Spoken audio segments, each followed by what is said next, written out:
El sistema nervioso autónomo y la ATM están íntimamente relacionados. Si quieres saber más sobre el tema, estate atento a este vídeo.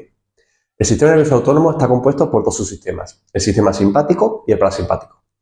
En términos generales, el sistema simpático está relacionado con la excitación y el sistema parasimpático está relacionado con la relajación.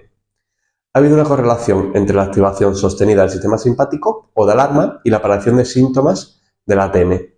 Por lo tanto, es importante controlar el sistema nervioso autónomo a la hora de realizar tratamientos relacionados con el dolor orofacial. Si te gustó el vídeo, sígueme y guarda este post para más vídeos relacionados con el dolor orofacial.